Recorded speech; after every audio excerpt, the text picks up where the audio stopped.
Sa mga naghahanda po dyan sa paglalagay ng pamaskong palamuti, maging maingat po kayo sa pagbili ng mga Christmas light. Hindi raw lahat na magandang kumukutitap ay pasado ang kalidad. Paano nga ba kayo makakasiguro na ang inyong binibiling Christmas light ay ligtas nga at di kalidad? Ito ang pagtutok ni Marie Sumali. Isa sa paboritong dekorasyon tuwing Pasko ang Christmas lights, pero hindi dapat basta-basta ang pagbili ng mga ito. Kaya muling nagpaalala ang Bureau of Fire Protection at Department of Trade and Industry kontra peke at substandard na Christmas lights. Kapag bibili po kayo ng mga Christmas lights, ang unang-una niyong titignan ay yung ICC mark nito, yung Import Commodity Clearance.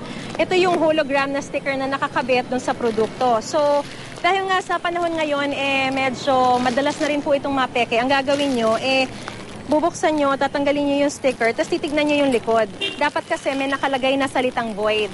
So ito, may nakalagay na VOID or void. Ibig sabihin, kahit pa paano makakasiguro na kayo na hindi ito substandard. Ang pangalawang titignan ninyo, yung wiring nitong Christmas lights. Ang sabi ng Bureau of Fire Protection, kailangan nasa more or less 1.5 millimeters yung diameter ng wiring nitong Christmas lights na to. Pag masyado siyang manipis, nakakatakot na raw yun. Baka madaling masunog. Ang pangatlo yung titignan, yung saksakan. Dapat itong mga metal na ito ay talagang matigas at hindi basta-basta na babali yan. At ang isa nyo pang titignan para makasiguro kayo na hindi substandard yung mga Christmas lights na binibili nyo, yung presyo. Dahil halimbawa, itong 100 lights na ito, ang halaga nito ay nasa around 50 to 60 pesos ang bawat isa. Pero kung binibenta siya sa inyo ng mga 4 for 100, nako, magduda na po kayo, baka substandard yung bibili ninyo.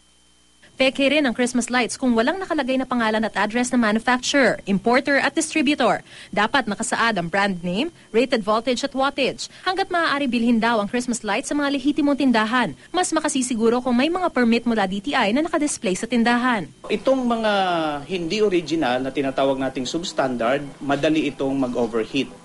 Ito ang pinakadelikado dahil posibleng masunog ang ating mga ari-arian niya. Ang mga nagtitinda ng Christmas lights sa Mega Q-Mart sinisiguro raw na hindi sila nagbebenta ng pekeng pailaw.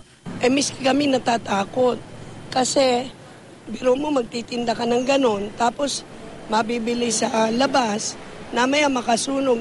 Pati mga mamimili nagpapakawais na rin. Pero paalala pa ng mga otoridad, tanggalin sa saksak bago tayo matulog. At kung maglalagay tayo nitong mga wirings na to, wag natin ipadaan sa mga carpet, sa ilalim ng carpet. Marie Sumali, Naktutok, 24 Oras.